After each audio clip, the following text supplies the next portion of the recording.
Quel est le rôle, à votre avis, que doit tenir l'énergie éolienne dans les négociations climatiques? Quand on parle des modalités d'adaptation pour passer d'un système à un autre, quand on parle de feuilles de route un peu concrètes, forcément le mot énergie renouvelable n'est pas loin. Et quand on parle d'énergie renouvelable, on le voit bien dans notre pays, celle qui arrive à un niveau de maturité le plus intéressant, c'est l'éolien terrestre. Donc c'est forcément une place de choix, si je puis dire.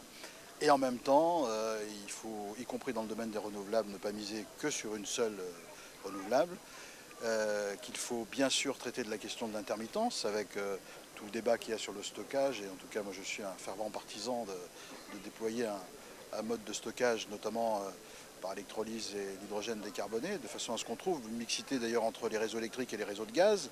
Et là encore, l'éolien est au cœur de cette mixité des transformations possibles, pour une mixité des usages.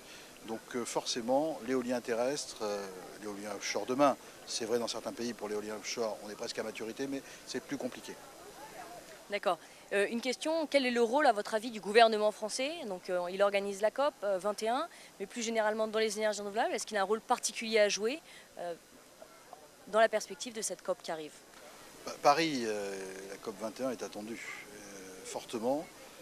La France va porter une parole très très forte à l'échelle mondiale avec une responsabilité d'animation de toute une série de réunions qui vont se tenir dans le monde entier avant cette COP 21, avec aussi le souci de faire la jonction avec les Péruviens dans une transition de partenariat bien comprise. C'est-à-dire qu'il n'y en a pas un qui lâche l'affaire, comme on dit, pour laisser à l'autre le soin de récupérer le bébé, comme on dit aussi de façon triviale. Non, là, il y a un partenariat des deux pour que l'esprit de Lima, qui, reconnaissons-le, est un esprit où il y a une envie d'avancer, même si parfois il peut y avoir ici ou là un peu d'hypocrisie sur la réalité des moyens qu'on veut se donner. Mais en tout cas, personne ne conteste qu'il y a un gros sujet et qu'il va falloir trouver des solutions. Donc cet esprit que je considère, dans ce que j'observe depuis quelques jours ici, est positif, il doit continuer à irriguer les réflexions, le travail qui va être mené jusqu'à ce que Paris se déroule. Et Paris n'est pas non plus la dernière étape avant le nouveau monde, si je puis dire, un monde qui serait complètement hors du réchauffement climatique. On sait bien que les choses prennent du temps, mais moi je me réjouis du fait que le monde entier soit là, que personne ne conteste qu'il y a un sujet, et que ce sujet, tout le monde a quand même envie qu'en partenariat on trouve des solutions. Le fait que le fonds vert aujourd'hui grossissent, même si à l'échelle du monde, ça ne reste pas une somme mirobolante, c'est quand même un signal. Et quand on voit des pays pauvres qui viennent, y compris apporter une contribution, on se dit qu'il est en train de se passer quelque chose de très fort. Voilà. Alors le renouvelable et l'éolien, est-ce que les gouvernements ont un pouvoir? Bah oui, enfin vous n'êtes pas... Vous savez très bien que la loi, elle détermine les modalités de mise en œuvre de construction d'éoliens. Et que parfois il faut s'y reprendre à plusieurs fois pour qu'on enlève des couches de contentieux à venir et d'empêchements organisés. Bon, j'ai été porteur d'un texte qui effectivement a diminué un peu les contraintes, je pense que c'était attendu. Il y a encore des contraintes à lever et là-dessus les pouvoirs publics sont forcément au rendez-vous, comme ils sont au rendez-vous de tout ce qui est obligation d'achat.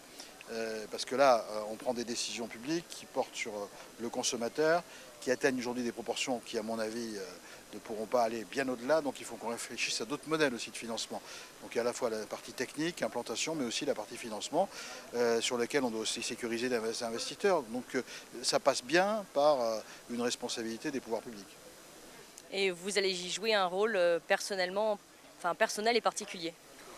Oui, enfin moi, vous savez, il y a que des preuves d'amour, comme on dit. Hein. Je pense que dans les différents textes sur l'énergie qui sont passés depuis les 2 ans qui viennent de s'écouler, je crois m'être comporté comme quelqu'un qui effectivement a envie qu'on monte en puissance très concrètement du côté des renouvelables.